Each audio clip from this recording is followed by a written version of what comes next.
કારણ કે હિમાચલ પ્રદેશના કુલ્લુમાં જાણે કે આભ ફાટ્યું હોય તેવી સ્થિતિનું નિર્માણ થયું છે। એટલો બધો વરસાદ કે ભારે વરસાદને કારણે ઠેર ઠેર તારાજી સર્જાય છે। હિમાચલના કુલ્લુમાં ફરી આભ ફાટ્યું હોય તેવી ઘટના, જ્યાં ભારે વરસાદને પગલે ચારેકોર તબાહીનું મહાતાંડવ જોવા મળી રહ્યું છે। તબાહીના તાંડવમાં 20 થી વધુ લોકો લાપતા છે। મલાણા પાવર પ્રોજેક્ટમાં પણ અપાર તબાહીના દ્રશ્યો જોવા મળી રહ્યા છે। આભ ફાટતા ચારેકોર તારાજી સર્જાય છે। મલાણા પાવર પ્રોજેક્ટમાં અપાર તબાહી, કુલ્લુના બલાદીમાં શાળા અને ઘર પાણીના પ્રચંડ પ્રવાહમાં તણાઈ ગયો હોય તેવા દ્રશ્યો જોવા મળ્યા।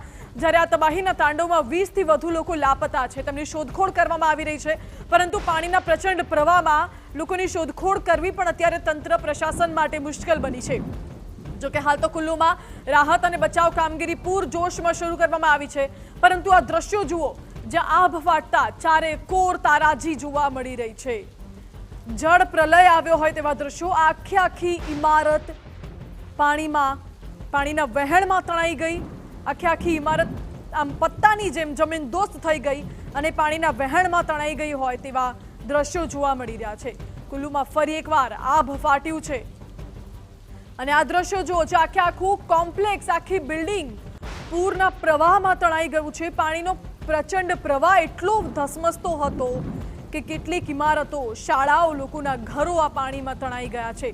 હાલ તો પ્રાથમિક જાણકારી એવી છે કે 20 થી વધુ લોકો લાપતા છે, જેમની શોધખોળ કરવામાં આવી રહી છે, પરંતુ પાણીનો પ્રવાહ એટલો પ્રચંડ છે કે આવા પ્રચંડ મહાતાંડવમાં લોકોને શોધવા પણ તંત્ર માટે મુશ્કેલ બન્યા છે।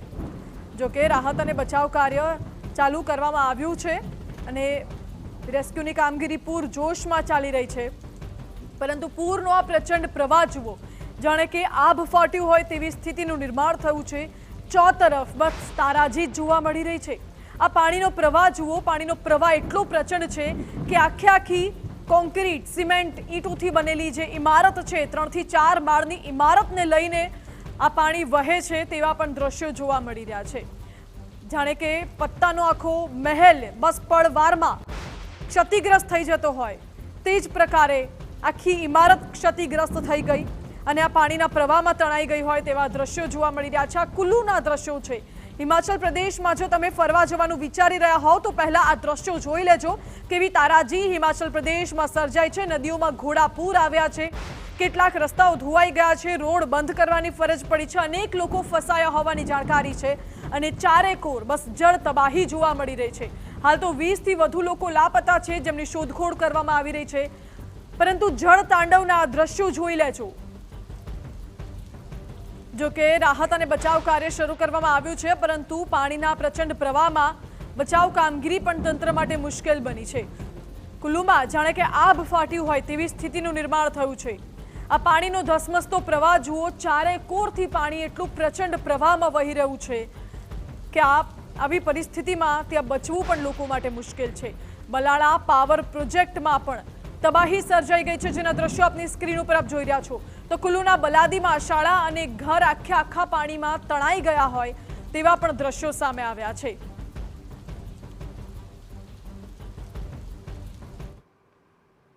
रोड पे भारी तबाही, मलाना डैम से बहुत ज्यादा पानी का फ्लो आया है और हम चौकीबासी 3 बजे से जागे हुए हैं और बहुत ही भारी तबाही हो चुकी है। आप देख सकते हैं, बहुत ही खतरनाक। તો આ દ્રશ્યો આપે જોયા। એક વ્યક્તિએ પોતાના ફોનમાં વિડીયો બનાવ્યો છે અને કહ્યું છે કે મલાણા પાવર પ્રોજેક્ટમાં ભારે તબાહી સર્જાઈ છે અને તેના દ્રશ્યો પણ આપ સ્ક્રીન ઉપર આ 4 દ્રશ્યો જુઓ, જ્યાં ઘર અને શાળા પાણીના પ્રવાહમાં તણાઈ ગયા। મલાણા પાવર પ્રોજેક્ટ આખો તબાહ થઈ ગયો અને એક ઇમારત લગભગ 3 થી 4 માળની આખી ઇમારત પાણીના પ્રવાહમાં તણાઈ ગઈ છે। બિલ્ડિંગ ધરાશાયી થઈ ગઈ, પત્તાના મહેલની જેમ, અને આખી બિલ્ડિંગ પાણીના પ્રચંડ પ્રવાહમાં તણાઈ ગઈ। બીજા દ્રશ્યો છે, બેફામ પાણીનો પ્રવાહ વહી રહ્યો છે અને આવા પ્રવાહમાંથી લોકો આસપાસ રહેવા માટે પણ ગભરાઈ રહ્યા છે, કારણ કે જે પ્રકારે ઇમારતો આખી જમીનદોસ્ત થઈ રહી છે, પાણી બધું જ લઈને તાણી ગયું છે, તે જોતા લોકોમાં પણ ભયનો માહોલ છે।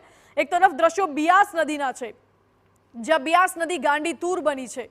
રસ્તા ઉપરથી નદીનું પાણી વહી રહ્યું છે અને આ રસ્તા પરથી હવે અવરજવર કરવી પણ મુશ્કેલ બની છે। કેટલાક રસ્તા બંધ કરવામાં આવ્યા છે। જાણકારી છે કે 20થી વધુ લોકો લાપતા છે, જેમની શોધખોળ કરવામાં આવી રહી છે। નદીઓએ રૌદ્ર સ્વરૂપ ધારણ કર્યું છે, લોકો લાપતા છે, બિલ્ડિંગ ધરાશાયી થઈ રહી છે, પાવર પ્રોજેક્ટમાં તબાહી છે, શાળા અને ઘર તણાઈ ગયા છે, લોકો ફસાયા છે।